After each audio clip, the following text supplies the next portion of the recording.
Hi, welcome to this special podcast show. मेरा नाम है शुभम शंकधर।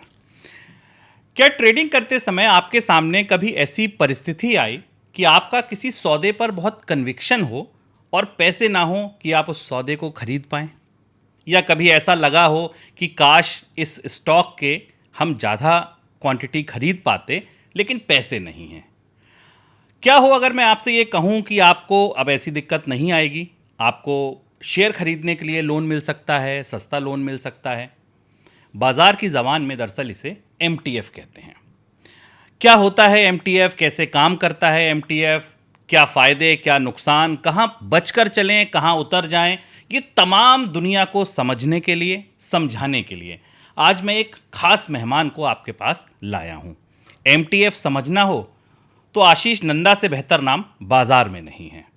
आप कोटक सिक्योरिटीज़ में डिजिटल बिजनेस को संभालते हैं, प्रमुख हैं और बाजार की नब्ज को बीते 25 सालों से थाम कर बाजार को सुन रहे हैं, समझ रहे हैं। स्वागत कीजिए मेरे साथ कोटक सिक्योरिटी के चीफ बिजनेस ऑफिसर आशीष नंदा का। सर, बहुत स्वागत है आपका इस पॉडकास्ट में। Thank you Shubham, thank you मुझे बोलना चाहिए, आपने मुझे यहाँ पे इनवाइट किया। Thank you very much. चलिए तो शुरू करते हैं। पहला सवाल सर, सीधा सवाल, एमटीएफ क्या है? आम आदमी को आम फहम की ज़बान में अगर हम समझना चाहें, आप एमटीएफ को कैसे समझाएंगे? शुभम, एमटीएफ ना बहुत अलग अलग नामों से जाना जाता है। एमटीएफ इस एक नाम है। कई लोग इसे मार्जिन ट्रेडिंग फैसिलिटी भी बोलते हैं, कई लोग बोलते हैं मार्जिन फंडिंग, एंड काफ़ी सारे जो मोबाइल ऐप्स हैं वहाँ पे ये पे लेटर के नाम से जाना जाता है। मेन काम ये क्या करता है कि अगर आपके पास इन्वेस्ट करना है आपको, एंड आपके पास एक बहुत ही हाई कन्विक्शन आइडिया है, एंड आपके पास उतने पैसे नहीं है जितना आप इसमें डालना चाहें, तो कहीं पे आप ब्रोकर के पास जाके बोल सकते हैं कि मुझे थोड़ी एक्स्ट्रा फंडिंग चाहिए। फॉर एग्जांपल, अगर आपके पास 1 लाख है और आपको इसमें 2 लाख डालना है, तो आप ब्रोकर से बोल सकते हैं कि मुझे 1 लाख की जगह क्या आप मुझे एक एक्स्ट्रा 1 लाख दे सकते हैं। ये जो एक्स्ट्रा 1 लाख ब्रोकर देता है, इसको मार्जिन फंडिंग बोला जाता है। It is a kind of a loan, but ये वैसा लोन नहीं है जैसे लोन अगेंस्ट शेयर्स होता है। ये लोन आप सिर्फ स्टॉक मार्केट में कोई स्टॉक खरीदने के लिए ही यूज़ कर सकते हैं। नाम है इसका मार्जिन फंडिंग। तो ऐसे समझ सकते हैं इसको कि अगर जैसे मान लीजिए कि कोई पेशेवर है, उसको अपना पेशा करना है, मान लीजिए मैं ट्रेडर हूं और मुझे ऐसा लगता है कि मुझे थोड़ा पैसा ज़्यादा चाहिए अपने बिजनेस को ग्रो करने के लिए, तब मैं उसका फ़ायदा उठा लूं? देखिए, लोन हमारे देश में, रादर विश्व में सब लोग लेते हैं। फॉर एग्जाम्पल, आप घर लेने के लिए भी लोन लेते हैं, गाड़ी लेने के लिए भी लोन लेते हैं। ये शेयर्स के अगेंस्ट एक लोन है कि अगर आपको कोई स्टॉक आइडिया अच्छा लग रहा है तो आपको लगता है इसमें ग्रोथ ज़्यादा है, एंड जितना आप इंटरेस्ट पे करेंगे उससे ज़्यादा आपको इसके अंदर रिटर्न मिल सकती है, तो दिस एन अपॉर्चुनिटी। सारे बिजनेस भी ऐसा ही करते हैं, लोन लेते हैं 8, 9, 10% पे, क्योंकि उनको लगता है कि उनके बिजनेस में रिटर्न 20, 25, 30% है। तो ये 30% की रिटर्न माइनस 10% की रिटर्न, अगर एडिशनल 20% की रिटर्न बन रही है तो क्यों नहीं। So it works the same way कि आपको अगर कोई लोन लेना है शेयर खरीदने के अगेंस्ट, तो आप एमटीएफ ले सकते हैं। लेकिन आशीष, क्योंकि आप सीए हैं, आप ना ये लोन की दुनिया को बहुत अच्छे से जानते हैं। लोन सबको तो मिल नहीं जाता।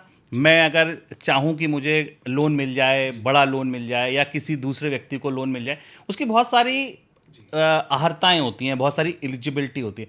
एमटीएफ के लिए कौन एलिजिबल है? एमटीएफ का मेन पर्पस क्या है कि आपको बाज़ार में शेयर खरीदना है।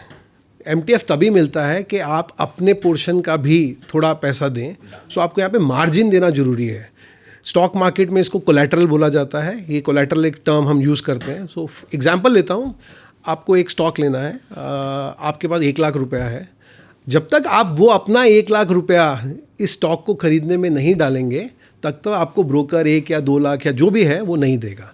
सो टेक्निकली दैट 1 लाख जो आपने दिया वो कोलैटरल की तरह यूज़ होता है ब्रोकर के यहाँ पे। तो अगर आपके पास कोलैटरल है तो आप मार्केट में आके एमटीएफ की फैसिलिटी ले सकते हैं। लेकिन अगर आपके पास आपकी पोर्शन का कोलैटरल नहीं है और आप चाहे सारा पैसा ब्रोकर दे दे, तो वो पॉसिबल नहीं है। तो आप ऐसे मान लीजिए कि आप घर खरीदते हैं तो आपसे बैंक कहता है कि भैया 20% आप डालिए, 80 मैं देता हूँ, या कार खरीदते हैं तो 25 आप डालिए, 75 मैं देता हूँ। लगभग वैसा ही है कि स्टॉक खरीदने के लिए थोड़ी तो जेब से पूंजी लगाइए, अपनी स्किन इन्वॉल्व कीजिए, बाकी ठीक है आप अपने ब्रोकर से ले लीजिए। एग्जाम्पल से समझते हैं थोड़ा सा, क्योंकि नई दुनिया है, नई चीज़ है, और मुझे लगता है कि अब तक तमाम ट्रेडर्स, क्योंकि मैं अपने प्लेटफॉर्म्स के ट्रेडर्स को जानता हूं आशीष, बहुत सारे लोग ऐसे हैं जो हमारे यहाँ डेली आते हैं और ट्रेडिंग में इंटरेस्ट रखते हैं। तो उनको ये लगता होगा कि वाह, ये तो नई दुनिया है, अगर हमको सस्ता लोन मिलता है। हो सकता है आप जिस ब्रोकर के साथ काम कर रहे हो वहाँ, जैसा आशीष ने बताया, पे लेटर या किसी और फैसिलिटी की बात होती हो। कोटक में इसको हमने MTF का नाम दिया है। अगर सर मुझको सपोज कीजिए आशीष, कोई स्टॉक खरीदना है, मान लीजिए कि कोई मार्केट की लीडिंग कंपनी खरीदनी है या B ग्रुप की कंपनी खरीदनी है, कैसे मैं कितना पैसा ट्रेडिंग अकाउंट में रखूं तो मुझे कितनी फैसिलिटी मिल जाएगी, इसका क्या पैरामीटर होता है? तो शुभम, ये ना एक्सचेंज थोड़ा डिफाइन करता है। एक्सचेंज बोलता है किन किन स्टॉक में आप फंडिंग दे सकते हो और आप कितना फंडिंग दे सकते हो। अगर आप A ग्रुप के स्टॉक में जाते हैं, एकदम बेस्ट स्टॉक अवेलेबल है, तो वहाँ पे आपकी फंडिंग 5 गुना तक हो सकती है। कहने का मतलब है आप 1 रुपया दें, ब्रोकर आपको 4 रुपये देगा, आप 5 रुपये का माल खरीद सकते हैं। सो ये तो है एकदम बेस्ट स्टॉक जो बाज़ार में अवेलेबल है। बट अगर आप B ग्रुप या नीचे जाते हैं तो वो फंडिंग 1x से लेके 5x तक हो सकती है। 1x मैं इसलिए बोलता हूँ कि आपने सपोज कैश दिया और कैश में तो आप 1 लाख ले ही सकते हैं। यहाँ पे एक ये फैसिलिटी भी अवेलेबल है, आप 1 लाख का A स्टॉक दें और आप 1 लाख का उसके अगेंस्ट B स्टॉक ले लें, तो यहाँ पे इसको हम 1x फंडिंग बोलते हैं। बट फंडिंग 5x तक जाती है। 5x तक। डेरिवेटिव्स में भी ले सकते हैं? ये स्टॉक अनफॉर्चुनेटली शुभम सिर्फ कैश में अवेलेबल है। ये MTF प्रोडक्ट आप सिर्फ तभी यूज़ कर सकते हैं अगर आपको कोई स्टॉक खरीदना है। कोई स्टॉक FNO के अंदर या कमोडिटीज़ के अंदर ये फैसिलिटी अवेलेबल नहीं है। डिलीवरी के लिए ले जा सकते हैं? अगर मुझे मान लीजिए कोई कैश स्टॉक खरीदना है, मेरा कन्विक्शन ये है कि अगले 2-3 महीने में, या मान लीजिए कोई थीम चल रही है, मॉनसून रिलेटेड थीम है, अभी हम आप और जब ये पॉडकास्ट रिकॉर्ड कर रहे हैं बारिश शुरू हो गई है, मुंबई में, पूरे देश में बारिश हो गई है, मॉनसून थीम पे मुझे काम करना है। मैं जिस एक्सपर्ट को, जिस एनालिस्ट को मानता हूँ, उसने मुझे 2-3 स्टॉक दिए। उसने कहा कि जैसे जैसे मॉनसून अनफोल्ड होगा आपके प्रॉफिट्स बढ़ते जाएंगे। तो क्या मैं MTF फैसिलिटी से उन स्टॉक्स को लंबे समय तक होल्ड कर सकता हूँ? इसमें कोई रिस्ट्रिक्शन नहीं है पीरियड की। जब तक आपने अपने तरफ की मार्जिन रखी हुई है, आप कोई भी स्टॉक 1 महीना, 3 महीना, 6 महीना, 1 साल, किसी भी वक्त तक आप वो रख सकते हैं। तो टाइम की लिमिटेशन नहीं है, बट हाँ, हाई कन्विक्शन होना चाहिए, बिकॉज ये लोन है। एंड अगर आपका स्टॉक नीचे गया तो इसमें रिस्क इन्वॉल्व भी है। सो आई एम सेइंग ले आप सकते हैं, कितने भी पीरियड के लिए ले सकते हैं, बट थोड़ा सोच समझ के लेना इसमें बहुत ज़रूरी है। देखिए, जब आप लोन लेते हैं, चाहे कार का हो, चाहे स्टॉक्स का हो, चाहे मकान का हो या दुकान का हो, उसमें कॉस्ट ज़रूर होती है। कॉस्ट होती है, इंटरेस्ट होता है, कई तरीके के चार्जेस लगते हैं। मैं इन पर आपकी टिप्पणी चाहूँगा, इन पर आप थोड़ा सा प्रकाश डालिए, क्योंकि कितने टका पर मिलेगा, कौन सी और कॉस्ट के साथ मिलेगा। हम जब नॉर्मल लोन लेने जाते हैं तो फाइल चार्ज, ये चार्ज, तमाम तरीके के चार्जेस होते हैं। तो MTF की फैसिलिटी लेने के लिए ट्रेडर्स को या इन्वेस्टर को कितने तरीके के चार्जेस और कितनी कॉस्ट देनी पड़ती है? तो शुभम, अगर आप कोई भी शेयर स्टॉक मार्केट में खरीदते हैं तो टेक्निकली उसमें 3-4 तरीके के चार्जेस लगते हैं। आप MTF लें फैसिलिटी या नहीं लें, कुछ चार्जेस तो ऐसे हैं जो आप शेयर खरीदेंगे तो लगेंगे ही लगेंगे। पहला है ब्रोकरेज, तो आपको एक ब्रोकर अपनी दलाली ब्रोकरेज तो लेगा ही लेगा। उसके अलावा कुछ एक्सचेंज के चार्जेस हैं जिसको हम एक्सचेंज ट्रांजैक्शन चार्जेस बोलते हैं। फिर सेबी की कुछ फ़ी है, कुछ स्टैम्प ड्यूटी है। तो ये कुछ ऐसे चार्जेस है, रेगुलेटरी और स्टैट्यूटरी चार्जेस, जो कि आप कभी भी स्टॉक लेंगे तो लगेंगे ही लगेंगे। सेम तरीका MTF में भी है। ये कुछ ऐसे चार्जेस हैं जो कि अगर आप स्टॉक पूरा पैसा दे के लें या MTF के अंदर लें, आपने जितने का माल खरीदा है आपको उतने चार्जेस तो लगेंगे ही लगेंगे। तो ये तो ब्रोकरेज और स्टैट्यूटरी चार्जेस की बात हो गई। फिर है टैक्सेस, STT, तो STT भी लगेगा ही लगेगा। और दूसरा है GST। मतलब ये 4-5 चीज़ें हैं जो कि आप स्टॉक खुद खरीदें या MTF के अंदर खरीदें, ये तो लगेगा ही लगेगा। MTF में सिर्फ एक ही अलग फ़र्क है कि यहाँ पे अगर आप जो भी पैसा ब्रोकर आपको फंड करता है, उसके ऊपर आपको इंटरेस्ट देना पड़ता है। और इंटरेस्ट की क्या वो है कि क्यों इंटरेस्ट सबसे ज़्यादा इंपॉर्टेंट है, क्योंकि इंटरेस्ट का जो पोर्शन है वो इन सब बाकी चार्जेस से बहुत ज़्यादा होता है। सो बेसिकली किसी भी इन्वेस्टर को शेयर खरीदते टाइम क्या देखना है कि जब भी वो शेयर खरीदे, जो चार्जेस हैं जो उसको लग रहे हैं इंटरेस्ट के, दोस्त चार्जेस वो जो उसको उम्मीद है ये स्टॉक कितना रिटर्न देगा उससे कम होने चाहिए। जितना कम रेट ऑफ इंटरेस्ट उतना ज़्यादा प्रॉफिट. सो अगर आपको लॉस हुआ है प्रॉफिट हुआ, ये बात क्लियर है. जैसे भी आप अभी हाउसिंग लोन लेते हैं या कार लोन लेते हैं, ये आई थिंक हमारे हिंदुस्तान की जनता को क्लियरली पता है कि जितना इंटरेस्ट रेट कम उतना बेहतर. एंड फॉर एग्जांपल हमारे कोटक नियो में एक प्लान है जिसका नाम है Kotak trade free pro plan, जहाँ पे हमारा रेट ऑफ इंटरेस्ट 9.75 का रेट ऑफ इंटरेस्ट है. ये मार्केट में अधिकतर सबसे कम रेट ऑफ इंटरेस्ट है. द ओनली थिंग, जब 9.75 पे आप लोन लेते हैं वो इसी प्लान के अंदर अवेलेबल है एंड सबसे अच्छा रेट ऑफ इंटरेस्ट है. खर्चा वर्चा पकड़ लें तो ये 9.75 10 हो जाता होगा, जो आपने बताया बाकी चार्जेस और खर्चे. तो हम ये मान सकते हैं कि ट्रेडिंग करने के लिए या इन्वेस्टमेंट के लिए जो कैपिटल मिल रही है वो 10 के आसपास मिल रही है. आप ब्रॉडली ये समझ सकते हैं कि 10% के ऊपर आपकी सारी कॉस्ट आ जाती है. आप आशीष की जबान देख रहे हैं कि कितने टका पर मिला, कितने परसेंट पर मिल रहा है, और देख लो कि यार इससे ज़्यादा मिल रहा हो तो आप इस फैसिलिटी को ले सकते हैं. बिल्कुल, अब तक मुझे लगता है कि सारे दर्शकों को इतना तो समझ आ गया कि आपको एक लोन मिल रहा है और वो लोन 9-10% पर मिल रहा है. तो अगर आप कोई, ये 9-10% जो है वो ईयरली है ना सर? हाँ, तो ये 10% ईयरली है. बट बाज़ार में अगर आप देखेंगे ना, ये रेट वेरी करता है. ये 9.75 10% के आसपास से लेके 18% तक जाता है. तो जब भी कोई मार्जिन फंडिंग लेता है, आई थिंक इंटरेस्ट के ऊपर ध्यान देना ज़रूरी है, क्योंकि अगर रेट ऑफ इंटरेस्ट से 12 हो गया या 15 हो गया या 18 हो गया तो उतनी कॉस्ट ज़्यादा हो जाती है एंड आपका प्रॉफिट उतना कम हो जाता है. तो इंटरेस्ट रेट एक इम्पॉर्टेंट कंपोनेंट है. जब भी आप MTF लें, इंटरेस्ट पे ध्यान नज़र रखनी ज़रूरी है. इसको थोड़ा सा आसान आप ऐसे समझिए कि आप 10 लाख रुपए से अगर काम कर रहे हैं और आपने 10 लाख रुपए और लिया मान लीजिए, या 20 लाख रुपए और लिया, और उस पर आपको 10% की फंडिंग मिल रही है, तो ये 10% आपको साल में देना है. महीने का मोटा मोटा आप 1% निकाल कर ये पूरा MTF का चार्ज कवर कर सकते हैं. लेकिन अगर MTF आपको, या ये जो सुविधा है आपको 12% या उससे कम पर मिली है, जैसा आशीष ने बताया कि बाजार में अलग अलग प्लेटफॉर्म इसको 15, 18, 14 किसी पर भी देते हैं. तो आप जब MTF का चुनाव करें ना, तो पहली चीज़ ये पूछिएगा कि इंटरेस्ट कितना है, क्योंकि बाकी चीज़ें तो आपके कंट्रोल में नहीं है. जो टैक्स लगने हैं, जो चार्जेस लगने हैं, तो सरकार ने तय कर दिए. लेकिन जब बात आती है इंटरेस्ट की, तो वो आपका ब्रोकर ही तय करता है. जितना कम इंटरेस्ट उतना अच्छा सौदा. अब अगर मान लीजिए आप अपने सौदे में ये मान के चल रहे हैं कि मैं साल में 20% 30% का रिटर्न बनाऊंगा, तो सिंपल सी बात है, कॉस्ट ऑफ कैपिटल अगर 10% या 12% है तो आपका रिटर्न अच्छा बचेगा. और अगर आपने ज़्यादा कमाकर पैसा ब्रोकरेज में ही दे दिया या MTF फैसिलिटी में दे दिया, तो आपका मुनाफा कम हो जाएगा. कौन से स्टॉक हम MTF से नहीं ले सकते? आपने कहा कि A कैटेगरी और B कैटेगरी, लेकिन जो रिटेल निवेशक होता है, ये मिथ मैं भी तोड़ना चाहता हूँ आशीष बहुत लंबे समय से. लेकिन लोग क्या करते हैं ना कि वो परसेंटेज टर्म्स में रिटर्न ना देख के वो छोटा देखते हैं कि सर 20 रुपए का स्टॉक कितना दौड़ जाएगा, 7 रुपए का स्टॉक कितना दौड़ जाएगा. उनको रिटर्न से मतलब नहीं होता है कि भाई आप रिटर्न देखो ना, कैपिटल तो 10% बढ़ रही है. कौन से स्टॉक्स हम नहीं ले सकते इस MTF फैसिलिटी से? तो शुभम, इसका शेयर के प्राइस से कुछ लेना देना नहीं है. शेयर का प्राइस 7 रुपये है, 17 रुपये है, या 27 रुपये है, 170 रुपये है, कोई भी प्राइस हो, इस MTF फैसिलिटी का शेयर के प्राइस से लेना देना नहीं है. कोटक में हम 1362 स्टॉक पे मोटा मोटा हम MTF देते हैं. ये सब स्टॉक एक्सचेंज के अप्रूव्ड लिस्ट के स्टॉक हैं. एक्सचेंज ने तो कुछ ज़्यादा अप्रूव किया हुआ है, बट हम अपने रिस्क मैनेजमेंट के हिसाब से अप्रॉक्सीमेटली 1360 प्लस स्टॉक्स के ऊपर हम फंडिंग देते हैं.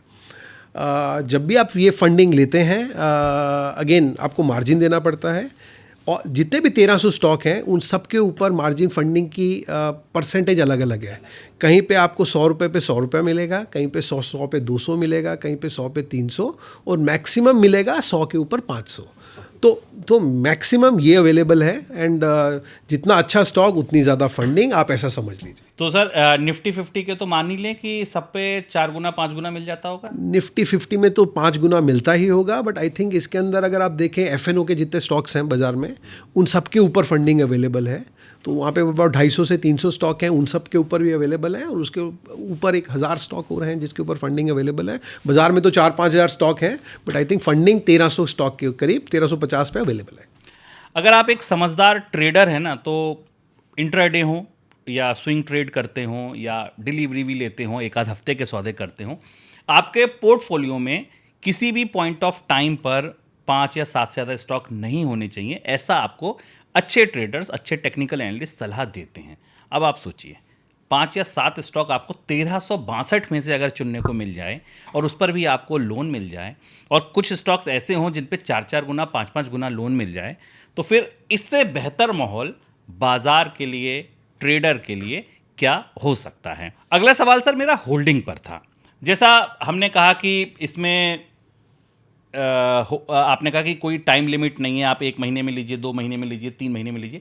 कैलकुलेशन फिर कैसे होती है? जैसे मान लीजिए आज मैंने एक एक्स कंपनी का स्टॉक 1000 स्टॉक्स खरीदे, ठीक, 1000 स्टॉक खरीदे, उस पर मैंने MTF फैसिलिटी ली, वो मान लीजिए निफ्टी का या सेंसेक्स का स्टॉक है, ठीक। अब 1000 में मुझे लगा कि हाँ मेरा टारगेट है और मुझे स्टॉप लॉस ट्रेल करना है, ठीक, लेकिन हाँ अपनी कॉस्टिंग निकालने के लिए 20% सौदे काट देते हैं, 200 स्टॉक मैंने निकाल दिए। अब वो मेरी वाली कैपिटल के निकलेंगे या MTF वाली के निकलेंगे? तो शुभम एक एग्जांपल लेते हैं। एग्जांपल लेंगे तो थोड़ा आराम से समझ आ जाएगा। आपने एक स्टॉक लिया, आपने उस स्टॉक के ऊपर 1 लाख रुपया डाला और आपने वो जो स्टॉक लिया उस पर आपने 2 लाख रुपया ब्रोकर से फंडिंग ले लिया। तो आपने 3 लाख का ले लिया जिसमें 1 लाख आपका है और 2 लाख ब्रोकर का है। तो अभी थोड़ा रिटर्न भी एक बार समझ लेते हैं कि अगर आपने इसमें रिटर्न कमाई, सपोज़ आपके दिमाग में था या आपने पूरा एनालिसिस किया या आपने किसी को फॉलो करते हैं और आपको लगा ये स्टॉक इसने दिया है, ये अच्छा स्टॉक है, इसमें मेरे को रिटर्न आएगी। आपने 1 महीने का दिमाग में सोच के आपने स्टॉक लिया। आसान अंडरस्टैंडिंग के लिए रेट ऑफ इंटरेस्ट को ना 12% कर देते हैं ताकि 1 महीने का 1%, 1 महीने का 1%। तो आपने अगर खुद का 1 लाख लिया होता, आपने कोई फंडिंग नहीं ली होती और ये स्टॉक 10% ऊपर गया होता, चला गया होता, तो आपने 1 लाख पे 10,000 रुपया बनाया होता। इस केस में अगर आप देख लेते हैं तो आपने 1 लाख के ऊपर 2 लाख की फंडिंग ली, टोटल आपने डाला 3 लाख रुपया और स्टॉक 10% ऊपर गया तो आपने बनाया 30,000। वहाँ पे आपने 10,000 बनाया, यहाँ पे आपने 30,000 बनाया, लेकिन 2 लाख आपने लिया है लोन फंडिंग।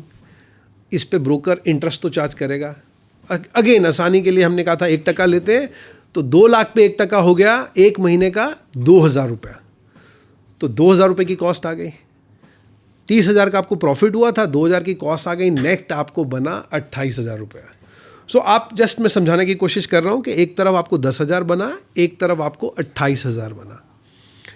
आपका दूसरा सवाल कि अगर ये आपने सपोज इसमें से आपने कुछ बेचा, थोड़ा स्टॉक ऊपर चला गया, आपने कुछ बेचा, सबसे पहले जब आप बेचेंगे तो ये आप फंडिंग का माल बेचेंगे, तो आपने 2 लाख के अंदर सेट ऑफ होगा। सपोज ये स्टॉक ऊपर चला गया और आपने बोला 1 लाख का माल बेच देते हैं, आपका 3 लाख आपने डाला था, 3,30,000 हो गया। आपने बोला कि अभी मेरे को इसमें से 1 लाख का माल बेचना है, तो आपका होगा क्या कि आपकी जो फंडिंग है वो 2 लाख की 1 लाख रह जाएगी। अभी आपकी इन्वेस्टमेंट रह जाएगी 1 लाख, आपने जो फंडिंग ली 1 लाख और 30,000 का प्रॉफिट, सो 2,30,000 बचेगा, ब्रोकर की फंडिंग कम हो जाएगी। जब भी आप बेचेंगे ब्रोकर का फंडिंग पहले कम होगा ताकि आपको इंटरेस्ट ना देना पड़े। मतलब दैट इज़ वेरी गुड। मतलब आम बिजनेस में जो होता है कि अगर कमाई हो रही है तो पहले कर्जा पाट दो जिससे कि अपना बच जाए। आशीष, एक दिमाग में मेरे सवाल अभी आया कि बीइंग अ ट्रेडर अगर मैं सोचूं तो ये केवल खरीदने के लिए मिलता है, क्योंकि अब तक हमने जितनी बात की सारे में हमने ये कहा कि स्टॉक लिए। मान लीजिए मैं शॉर्ट सेल करूं, मुझे लगा कि बाज़ार में किसी दिन बड़ी खबर है, कोई वॉर की खबर आ गई है, कोई क्राइसिस है, कोई बड़े टेक्निकल लेवल्स ब्रेक हुए हैं और मुझे शॉर्ट करने हैं स्टॉक्स, तभी MTF मिलता है। अनफॉर्चुनेटली शुभम, ये स्टॉक खरीदने के लिए ही मिलता है, क्योंकि आपको लोन लेने के लिए कुछ खरीदना पड़ता है। तो कब कब कुछ खरीदेंगे तो आपको लोन मिलना पड़ेगा। आपको शॉर्ट करना है तो आपके पास जो भी टूल्स अवेलेबल हैं, आप इंडेक्स शॉर्ट करें या आप स्टॉक शॉर्ट करें, वो FNO में आपके पास थोड़े बहुत टूल्स अवेलेबल हैं, फ्यूचर्स ऑप्शंस में आप कर सकते हैं। बट स्टॉक में जनरली MTF फैसिलिटी, जनरली नहीं मतलब MTF फैसिलिटी खरीदने के लिए ही है। देखिए, आपके पास जब ऐसा एक्सपर्ट हो ना जो आपको प्याज की तरह चीज़ें समझा दे, हर छिक्कल उतारते जाइए और नई बात बड़ी आसानी से समझते जाइए। आपके दिमाग में भी, आपके भी जहन में ये सवाल शायद थोड़ा पहले आ गया होगा कि शॉर्ट में मिलेगा नहीं मिलेगा। नहीं जी, MTF खरीदने के लिए मिलता है। बाज़ार अच्छा है, आपका कन्विक्शन ये है कि बाज़ार यहाँ से चलेगा, कोई स्टॉक चलेगा, MTF ले लीजिए। आशीष, अब हर चीज़ का जब सफ़ेद है तो स्याह भी होगा कुछ तो रिस्क भी होंगे, कुछ तो ऐसी बातें भी होंगी जो सब अच्छा तो नहीं है। तो क्या आपको लगता है कि कौन सी चीज़ें ऐसी हैं जिनका हमें बड़ा ध्यान रखना चाहिए? MTF को मतलब एमटीएफ मुझे लगता है कि अगर मैं सही शब्द यूज़ कर रहा हूँ तो बिजली की तरह है, झटका भी दे सकती है और रोशनी भी कर सकती है। तो झटके क्या हैं एमटीएफ के? बिल्कुल सही है, इसमें कोई दो राय नहीं है शुभम। एमटीएफ इज़ दो धारी तलवार है। इसको high risk high return product बोलते हैं। हाई रिटर्न है तो रिस्क भी हाई है। मैं अगेन एग्जाम्पल की तरह फिर से समझाना चाहूँगा। जो ये एग्जाम्पल हमने लिया, आपने 1 लाख रुपया अपना लिया, 2 लाख रुपया आपने ब्रोकर से फंडिंग लिया। अगर आपने 1 लाख रुपया खुद डाला होता और फंडिंग ना लिया होता और खुदा ना खास्ता ये स्टॉक अगर 10% नीचे आ गया होता तो आपका क्या होता? आपका 10,000 का नुकसान हो गया होता। आपका 1 लाख रुपया 90 रह गया होता। आपका नुकसान होता 10,000 तक सीमित। लेकिन अगर आपने फंडिंग लिया तो और स्टॉक 10,000 नीचे गया तो 3 लाख पे 10% यानी कि 30,000 का लॉस हो गया। तो एक तरफ 10,000, एक तरफ 30,000। और ब्रोकर तो फिर भी आपके ऊपर 2 लाख के ऊपर 1% और जो टैक्सेस और वो है वो भी लगेंगे, वो भी लगेंगे ही लगेंगे। तो टैक्स थोड़ा आसान समझने के लिए थोड़ा सा साइड में रखते हैं, बट 2,000 हो गया तो 30,000 आपने बाजार को खोया, 2,000 आपने इंटरेस्ट दिया तो 32,000 का आपको लॉस हो गया। एक तरफ 10,000 का लॉस, एक तरफ 32,000 का लॉस। तो कहने का मतलब ये है कि ये डबल एज स्वॉर्ड है, इसमें दोनों तरीके का रिस्क है। जब भी आप स्टॉक लें, आपको एक तो ये कन्विक्शन होना चाहिए कि ये स्टॉक अच्छा करेगा। किसी ने बोला, आपने ले लिया, एमटीएफ वहाँ पे नहीं चलेगा अनलेस आपके पास अपनी कन्विक्शन है कि ये स्टॉक अच्छा करेगा। एंड शुभम, एक चीज़ और बोलूँगा, आपने ट्रेडर्स बोला था।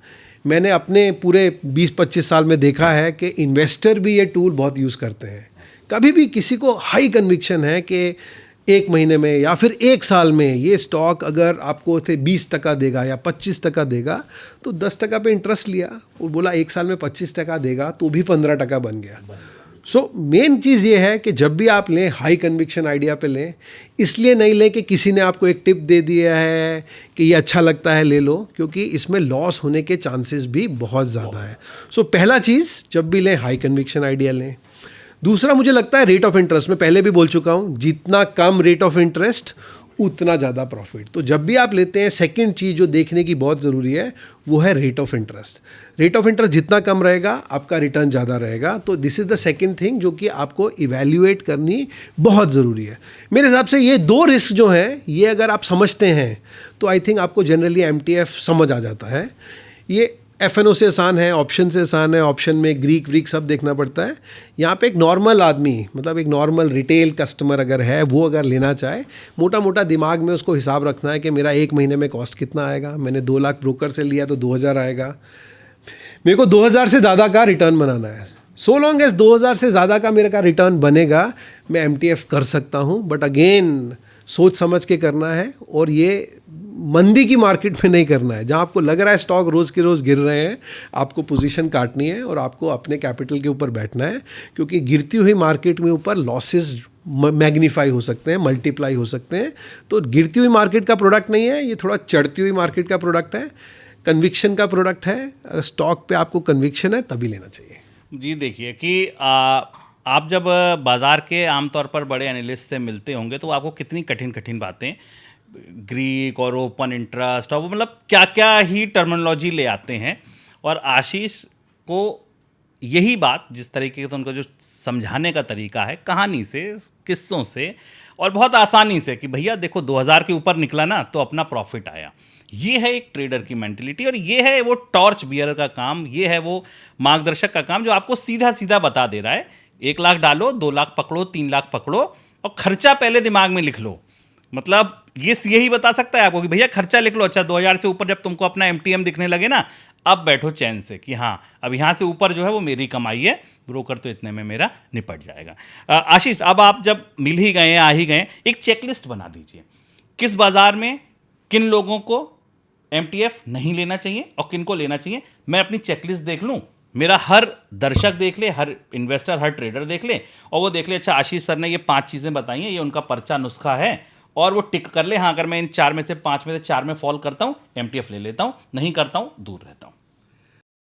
तो शुभम 2-3 चीज़ें बोलूँगा। ये एक कंजर्वेटिव इन्वेस्टर के लिए ये प्रोडक्ट नहीं है, मॉडरेट इन्वेस्टर के लिए भी ये प्रोडक्ट नहीं है, ये प्रोडक्ट तो एग्रेसिव इन्वेस्टर के लिए ही है। बाज़ार में बोलते हैं कि लोन नहीं लेना चाहिए, बड़े बूढ़े बोलते थे लोन अवॉइड करो। आजकल लोन की थोड़ी सी प्रथा है, बट आई थिंक मैं उस बात पे फिर भी कायम रहूँगा कि अगर आपको लोन नहीं लेना है तो आप लोन नहीं लें। ये सिर्फ एग्रेसिव ट्रेडर के लिए है जिसको लगता है कि मेरे को थोड़ा फास्टर पैसा बनाना है। आप कंजर्वेटिव हैं, आपको नहीं लेना है, आप मॉडरेट है, आपको नहीं लेना है। मैं दोहरा रहा हूँ ये बोलने के लिए क्योंकि इसमें रिस्क है। आप एग्रेसिव हैं तो आप ले सकते हैं, दैट इज़ नंबर 1। दूसरा, ये तेज़ी की मार्केट का प्रोडक्ट है, ये तभी लेना है अगर स्टॉक आपको लगता है कन्विक्शन है ऊपर जा रहा है, और कभी भी आपको लगे कि ये मेरे अनुसार नहीं जा रहा है तो आपको ये काट लेना है। आपको होप पे नहीं जीना है यार ये वापस आ जाएगा, क्योंकि आपका इंटरेस्ट का मीटर चालू है। तो ये स्टॉक तभी लेना है जब कन्विक्शन हाई है और आपको लगता है कि यार ये स्टॉक ऊपर जाएगा। कहीं पे भी कन्विक्शन डगमगाई तो ये स्टॉक को काटना बहुत ज़रूरी है, और आपको लोन ज़ीरो करना है और आपको अपने कैपिटल के ऊपर बैठना है। ये मतलब ये 2 चीज़ अगर आप देख लेंगे, आप एग्रेसिव हैं और कभी भी आपको लगे कि ये स्टॉक मेरे मुताबिक नहीं जा रहा है और मेरे को भी काटना है, तो आपको ये काटना पड़ेगा। आशीष कह रहे हैं कि रिस्क से इश्क है तो एमटीएफ आपके लिए है, अगर आपको रिस्क से इश्क नहीं है तो एमटीएफ आपके लिए नहीं है, आप इससे दूर रहें। आशीष, लंबा समय मतलब 2 दशक से ज़्यादा आप इस बाज़ार को देख रहे हैं, बहुत सारे इवेंट्स में जाते हैं, लोगों से मिलते हैं, बात करते हैं।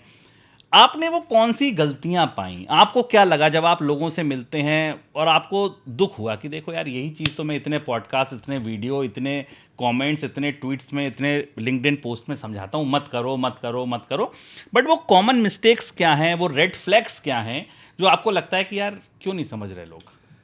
शुभम, मुझे क्या लगता है कि आई थिंक कोई भी अपनी इन्वेस्टमेंट जर्नी शुरू करता है तो मेरे हिसाब से इन्वेस्टमेंट जर्नी शुरू होनी चाहिए एक म्यूचुअल फंड से। एकदम सिंपल, पहला SIP से स्टार्ट करो, समझो ये क्या है। फिर थोड़ा सा एग्रेसिव होना है तो लार्ज कैप्स की जगह मिड कैप म्यूचुअल फंड में चले जाओ, मे बी स्मॉल कैप में चले जाओ, बट जर्नी यहाँ से स्टार्ट होनी चाहिए। उसके बाद आते हैं स्टॉक। फिर आपको अच्छे स्टॉक खरीदेंगे, थोड़े एग्रेसिव है तो मिड कैप खरीदेंगे, शायद स्मॉल कैप में थोड़ा 2-5% डाल देंगे।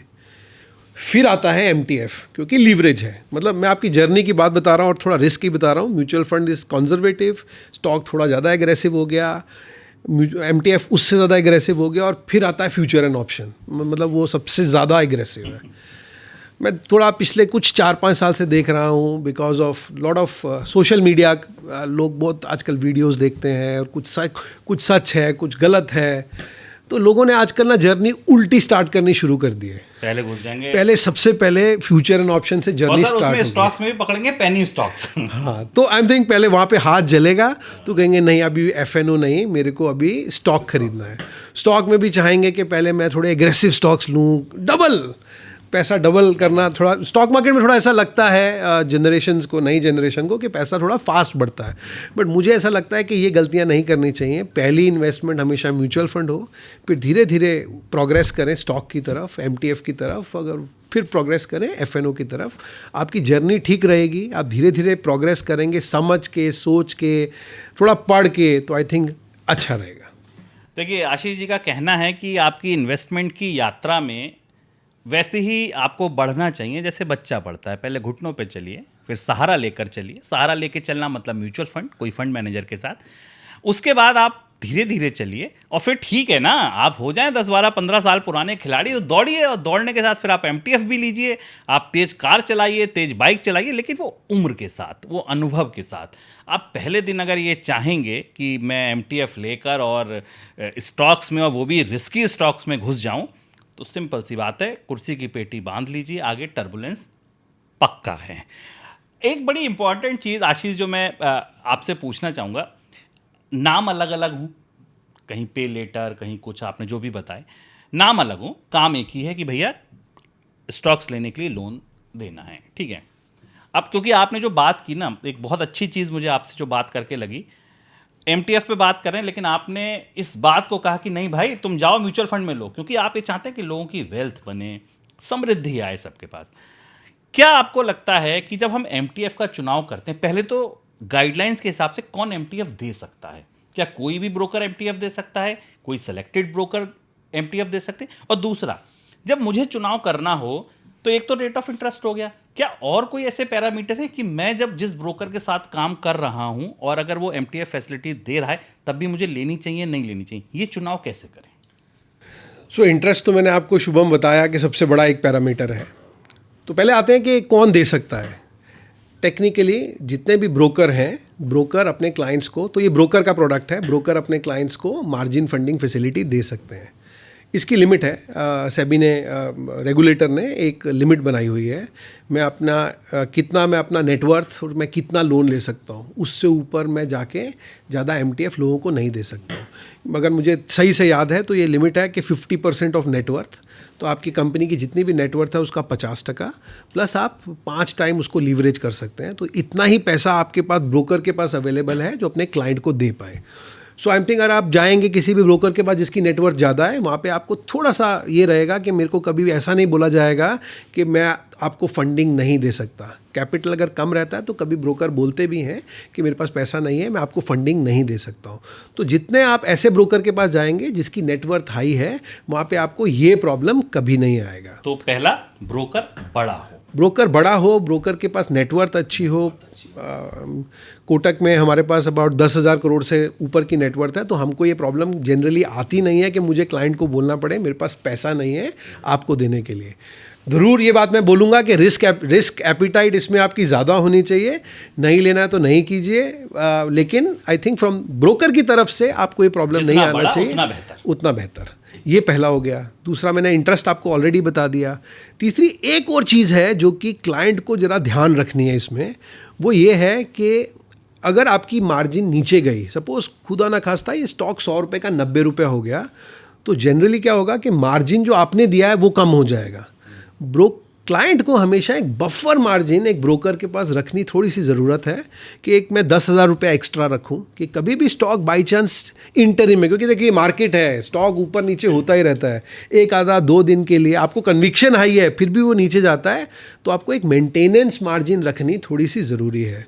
तो थोड़ा सा एक्स्ट्रा बफर, 1 लाख की जगह 1,10,000, 1,15,000 अगर आपके अकाउंट में रहेगा तो आपको कभी भी ब्रोकर ये नहीं बोलेगा कि मैं आपकी पोजीशन काट रहा हूँ। नहीं तो ब्रोकर के पास ये प्रेरोगेटिव है कि वो आपकी पोजीशन काट दे अगर आपकी मार्जिन नीचे जाती है, तो वो उतने स्तर का, मतलब अगर थोड़ी 5% नीचे आई तो आपकी वो पोजीशन उतनी काट देगा ताकि आपकी मार्जिन वापस बराबर 33% पे आ जाए। तो आपको एक चीज़ भी ध्यान रखनी है। उसके अलावा आई थिंक और कोई ज़्यादा मेरिट नहीं है, कॉस्ट कम हो, एंड 2-3 बातें और। एक, वो मल्टीपल कितना दे रहा है, मतलब जितना ज़्यादा मल्टीपल उतना आप लीवरेज ज़्यादा कर सकते हैं, और कितने स्टॉक पे दे रहा है, तो जितने स्टॉक ज़्यादा उतना बेहतर। तो स्टॉक कितना दे रहा है, मल्टीपल कितना दे रहा है, और रेट ऑफ इंटरेस्ट कितना कम है, और ब्रोकर का साइज़ क्या है। ये 4 बड़ी। आशीष, समय की बाध्यता है, मुझे पता है, बार बार मुझसे कहा जा रहा है, लेकिन मेरे मन में ना सवालें कुलाचे मार रहे हैं, तो 2-3 सवाल तो मैं लूँगा ही। एक सवाल मैं ये पूछना चाह रहा था कि जैसे सपोज कीजिए कि मैंने कोई एक्स स्टॉक लिया है जिसपे मुझे 5x का मार्जिन मिल सकता है, ठीक, बट मैंने अभी उसमें केवल 1x या 2x का मार्जिन लिया है। अब आपने कहा कि 10 रुपये स्टॉक नीचे आया, मैं अपने ब्रोकर को बोल सकता हूं कि यार वो 5x का जो मार्जिन में 2 लिया था उसको बढ़ा दो और मेरा मार्जिन कवर कर दो। हाँ बिल्कुल। सपोज आपने 1 लाख रुपया दिया और आप 5 लाख ले सकते थे, तो 5 लाख की जगह आपने 2 लाख ही लिया है। टेक्निकली 2 लाख लेने के लिए तो आपको सिर्फ 40,000 ही देने की जरूरत थी, आपके 60,000 बफर में। तो अगर मार्केट गिरा तो वो बफर यहाँ पे यूज हो जाएगा। तो उस तरह भी हम बफर रख सकते हैं। क्या आपको लगता है आइडियल क्या होना चाहिए कि जैसे अगर हमें 5x मिल रहा है तो पूरा 5 ले लें, या आपको लगता है यार थोड़ा मार्जिन शुभम बचा के? कभी भी नहीं। अगर 5,000 मिल रहा है तो ये आपको ज़रूरी नहीं है कि पूरी ही छलांग मारनी है, मतलब उतनी मारनी है जितना आपको लगता है कि रात को नींद अच्छी आएगी। स्टॉक आपने लिया 1 लाख रुपए का, 2 लाख रुपए का, 3 लाख रुपए का, रात को नींद आनी सही है। अगर आपने 5 लाख का पूरा ले लिया और आपकी पूरी पूंजी आपने लगा ली, वो भी पूरी लीवरेज करके, और स्टॉक किसी तरीके से कोई रीज़न से 5% 10% गिर गया, रात को नींद अच्छी आए उतना ही लीवरेज लीजिए। एक चीज़ और मैं आपसे पूछना चाहूँगा, जो ये लेवरेज हम लेते हैं, जो ये एमटीएफ फैसिलिटी लेते हैं, इसमें जब आपने कहा इंटरेस्ट का पार्ट, ठीक है, आपने कहा कि इंटरेस्ट देखो, और सीधी सी बात है लोन जितना सस्ता मिले उतना बेहतर। लेकिन आशीष, एक बड़ी बात यह है कि ये जो लोन देने वाले ब्रोकर हैं ये भी तो कहीं से लोन लेकर ही लोन देते हैं भाई। ऐसी एनबीएफसी या बैंक धंधा करते हैं, वही काम ब्रोकिंग कंपनियां कर रही हैं। तो क्या जितनी बड़ी होगी या जितना क्रेडिबल फेस होगा उसको भी तो कॉस्ट ऑफ कैपिटल उतनी कम पड़ रही होगी? तो क्या आपको लगता है कि जो बड़े हैं वो इस मायने में भी बेहतर हो जाएंगे कि मतलब अगर मैं कोटक का ही एग्जांपल लूं कि अगर कोई एक कोटक को लोन दे और एक मान लीजिए कि मैं अपनी एक मुलुंड में कोई फर्म खोल लूं या मैं दिल्ली में कहीं नोएडा में फर्म खोल लूं उसको लोन मिले, तो बड़ा क्या वहाँ पे भी मैटर करता है? दो चीज़ें होती हैं, एक तो आपका अपना कैपिटल हो गया, एक आपने कहीं से बोरो किया आगे लोन देने के लिए। तो जनरली जितनी बड़ी कंपनी उसकी रेटिंग उतनी अच्छी होती है, जितनी रेटिंग अच्छी होती है उतना सस्ते पे उसको पैसा मिलता है। हम 9.75 का जो रेट बोल रहे हैं शुभम, वो हम इसीलिए दे पाते हैं क्योंकि कहीं पे हमारी कॉस्ट ऑफ बोरिंग थोड़ी कम है। जितनी कॉस्ट ऑफ बोरिंग ज़्यादा होगी उतना मुश्किल हो जाता है किसी ब्रोकर के लिए एक अच्छे दर के ऊपर लोन देने का। तो I am saying larger firm होने के कारण हमको थोड़ा सा ये बेनिफिट रहता है कि हमारी कॉस्ट ऑफ फंडिंग थोड़ी कम है, जिसके कारण हम ये 9.75 वगैरह रेट हम दे पाते हैं। एक सवाल सर, और अब आप इस बात से भी अंदाज लगाइए, कार लोन मिल रहा है 10% पर 11% पर, और कोटक आपको 9.75 पर लोन दे रहा है स्टॉक्स लेने के लिए। एक इंपॉर्टेंट चीज सर मैं ये समझना चाहूंगा कि ठीक है अभी रेपो रेट नीचे आ रहा है, 3 बार नीचे आ गया, तो क्या ये जो एमटीएफ का रेट है जैसे हमारे और लोन्स के रेट होते हैं, तो ये भी अगर एक तरीके का लोन है, तो अगर कल को रेपो रेट 4 रह गई, 4.5 रह गई, 5 रह गई, अगर मार्केट में इंटरेस्ट रेट साइकिल नीचे घूम गया है, तो क्या ये भी नीचे आएंगे? 100% ये भी at the end of the day जितने भी रेट हैं ये मार्केट से लिंक्ड है। अगर नीचे आता है तो ये भी नीचे आता है। हमारा जो मैं आपको 9.75 बोल रहा हूँ, ये आज से अराउंड 1-1.5 साल पहले 10.5 था। जैसे जैसे इंटरेस्ट कम आया हमने भी अपना रेट थोड़ा कम किया है, और ऐसा लगता है रिसेंट कट वाला कम हुआ भी नहीं? रिसेंट वाला अभी तक हमने उसको इन्वॉल्व नहीं किया है, बट आई थिंक थोड़ा रेट कम होने की गुंजाइश तो डेफिनेटली है। तो लीजिए, पॉडकास्ट में भाई पत्रकार हैं तो खबर तो निकालनी बनती है, तो आशीष ने एक खबर आपको और दे दी कि भाई रेट नीचे जा रहा है, गुंजाइश है, तो अगर आप एमटीएफ चुनते हैं तो हो सकता है 9.75 कुछ और सिकुड़ जाए, थोड़ा और राहत दी जाए। एक आखिरी सवाल आशीष, क्यों मैं कोटक नियो को चुनूं? कोई 3 यूएसपी आप बताइए कि बॉस मेरे साथ आइए, मेरा हाथ थामिए और इस बाजार की यात्रा कीजिए, और आपको अनुभूति जो होगी, जो अनुभव होंगे, वो वाकई बाजार से अलग होंगे। हम किसी से कंपेयर नहीं कर रहे हैं, हम अपनी तारीफ बता रहे हैं, हम अपनी यूएसपी बता रहे हैं। क्यों मेरे साथ जुड़िए? शुभम, 3 चीज़ें आपने पूछी है, तो मैं थोड़ा इन्वेस्टर के लिए और एक बार ट्रेडर के लिए अलग अलग थोड़ा सा बताना चाहूँगा। पहला तो देखिए, हम ना थोड़ा रिस्क एवर्स हैं, तो हम रिस्क थोड़ा कम लेते हैं और हम सबको बोलते हैं कि रिस्क थोड़ा सोच समझ के लीजिए। 2-3 चीज़ें, पहला मैं इन्वेस्टर के लिए बोलता हूँ, हमारे प्लेटफॉर्म पे रिसर्च अवेलेबल है। रिसर्च मतलब हम अराउंड 300 स्टॉक के ऊपर रिसर्च करते हैं। आजकल क्या हो गया है, थोड़ा लोग यूट्यूब देखते हैं, थोड़ा सोशल मीडिया में जाते हैं, कहीं से आइडिया लेते हैं। मैं ये सब इन्वेस्टर्स को बोलना चाहूँगा कि अगर आप कोई भी स्टॉक लेते हैं तो हमारे प्लेटफॉर्म पे 310 स्टॉक पे रिसर्च अवेलेबल है। ये मत देखिए कि उसने क्या भाव बोला, इतना है, इतना जाएगा, बट वो डॉक्यूमेंट पढ़िए। शुभम, हम डॉक्यूमेंट 2 फॉर्मेट में देते हैं। एक हम लॉन्ग फॉर्मेट में देते हैं, 8 पेज का डॉक्यूमेंट है, जो ज़्यादा पढ़ना चाहे। अगर ज़्यादा नहीं पढ़ना चाहे तो 1 पेज का डॉक्यूमेंट है, शॉर्ट समरी। आप पॉजिटिव्स 5-6, नेगेटिव 5-6, और फिर आप डिसाइड कीजिए क्या है। इम्पॉर्टेंट है अपनी कन्विक्शन बनाना। एमटीएफ के लिए और इम्पॉर्टेंट है कि तुम्हारी कन्विक्शन अपनी हो। तो ये रिसर्च थोड़ी पढ़ें, बहुत इंपॉर्टेंट है। किसी ने मुझे पूछा था कि इसमें बहुत जार्गन होते हैं, क्या करें, बट आजकल तो ज़माना थोड़ा बदल गया है। आपके पास एआई के टूल अवेलेबल हैं, आप वो पूरी रिसर्च की रिपोर्ट दे सकते हैं एआई टूल को, और बोल सकते हैं मुझे 1 पैराग्राफ की समरी दे दें, या 2 पैराग्राफ की समरी दे दें, 1 पेज की समरी दे दें, और जार्गन के बिना दे दें। तो आजकल थोड़ी लाइफ आसान है, बट मैं आपके दर्शकों को ये बोलना चाहूँगा, नियो ऐप के अंदर हर स्टॉक में टॉप 310 में मेरी रिसर्च अवेलेबल है। आप रिसर्च पढ़ के ही अपना थोड़ा डिसीजन लें, थोड़ा पढ़ना शुरू करें। 3-4 क्वार्टर की अगर आप रिसर्च पढ़ेंगे तो आपको थोड़ा कॉन्फिडेंस आएगा, थोड़ा स्टॉक के बारे में अंडरस्टैंडिंग होगी, तो आपको स्टॉक होल्ड करने में आसानी होगी। बुरी मार्केट में जनरली अपनी कन्विक्शन नहीं हो तो स्टॉक बिक जाता है। अगर आपको स्टॉक पे खड़ा रहना है, अगर तभी खड़ा रह सकते हैं अगर आपको पता है स्टॉक में हो क्या रहा है, तो रिसर्च थोड़ी सी हेल्प करती है। मतलब रिसर्च वैसा ही काम करती है, लड़ाई हो जाए तो पीछे दोस्त खड़े, हाँ चिंता नहीं कर, मैं खड़ा हूँ। बिल्कुल बिल्कुल बिल्कुल। तो ये एक इन्वेस्टर के लिए हो गया। रिसर्च बताया आपने। अब मैं ट्रेडर पे आता हूँ। ट्रेडर के लिए हमारे पास 2 टूल हैं। एक है हमारा टूल हमने जो लॉन्च किया है, वो है trade from charts. Trade from आजकल, पहले क्या होता था शुभम, मैंने आपके बहुत सारे वीडियो देखे हैं, आपको चार्टिंग बहुत समझती है। आप चार्ट देखते हैं, अपनी कन्विक्शन बनाते हैं और फिर आप जाते हैं दूसरे पेज पे बाय सेल ऑर्डर बुकलेट पे और वहाँ से आप बाय सेल करते हैं। ट्रेड फ्रॉम चार्ट्स हमारा एक ऐसा फंक्शनैलिटी है जिसमें आप वहीं पे चार्ट देखते टाइम ही एक बाय बटन दबाएं और वहीं पे आपका बाय और सेल हो जाए।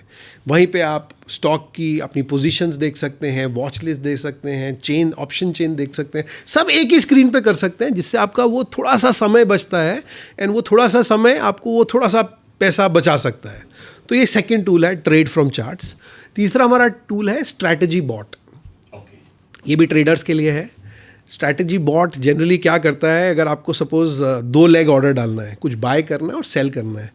आज तक आप क्या करते थे, पहले 1 लेग खरीदते थे, फिर दूसरा लेग खरीदते थे। इसमें ना थोड़ी स्लिपेज चली जाती है। आपने 100 रुपये का खरीदना है, थोड़ा 10-20 पैसा ऊपर नीचे हो गया, आपको 50 का बेचना है, 10-20 पैसा ऊपर नीचे हो गया। स्ट्रैटेजी बॉट आपको एक अलाउ करता है कि आप 2 लेग ऑर्डर एक ही प्राइस पे डाल पाए, +100 -50 50 में जैसे ही 50 आए ये दोनों लेग बाय हो जाए, तो थोड़ा सा वो फ़ायदा देता है, आपके थोड़े पेनीज बचाता है। प्लस इसके अंदर बहुत सारे रिस्क मैनेजमेंट टूल हैं। आपकी स्ट्रैटेजी पे आप स्टॉप लॉस लगा सकते हैं, आप एक ग्लोबल स्टॉप लॉस लगा सकते हैं। ये सब छोटे छोटे टूल हैं जो कि एक ट्रेडर के लिए बहुत महत्वपूर्ण है। तो आई एम सेइंग ये 3 चीज़ें बोलना चाहूँगा। एक रिसर्च इन्वेस्टर्स के लिए, strategy bot and trade from charts थोड़ा ट्रेडर्स के लिए, एंड दूसरा आपको मैं ये एश्योरेंस दूंगा कि we will always be transparent and we will always be honest. So ये बात मैं आपको क्लियर करना चाहूँगा। तो देखिए सर, आपको रिसर्च मिलेगी, आपको ट्रेड फ्रॉम चार्ट्स मिलेगा। जो बारीकियां बताई हैं ना आशीष ने, अगर आप चाहते हैं कि आशीष इन बारीकियों पर मेरे साथ या किसी के भी साथ आपको ये लाइव करके दिखाएं कि ठीक है सर, ये चार्ट्स पे कैसे लगाएं सौदे, स्टॉप लॉस कैसे काटें, कैसे काम करेगा, और आप आशीष से ही वो समझना और समझाना चाहते हैं, गुरु आप चाहते हैं कि आशीष जैसे हों, तो सिंपल सी बात है, आप कमेंट बॉक्स में लिखिए। मैं प्रॉमिस करता हूं आपसे, मैं रिक्वेस्ट करूंगा आशीष से कि आप ऐसे वीडियोस बनाइए। आशीष, इस पॉडकास्ट में जुड़ने के लिए शुक्रिया मैं करूं, उससे पहले 5 सवाल रैपिड फायर राउंड, एक शब्द में या एक लाइन में आपको उनका जवाब देना है बस। पहला सवाल, आशीष MTF यूज करते हैं या नहीं? मैं MTF यूज़ नहीं करता हूँ। नहीं करते हैं। दूसरा सवाल, आपको क्या लगता है कम से कम इतनी कैपिटल हो तब MTF यूज करना या मत करना? आई थिंक थोड़ा आपका साइज़ अगर बड़ा हो जाए, आई थिंक 10 लाख रुपया, आई थिंक उससे नीचे MTF यूज़ करने की बिल्कुल ज़रूरत नहीं है।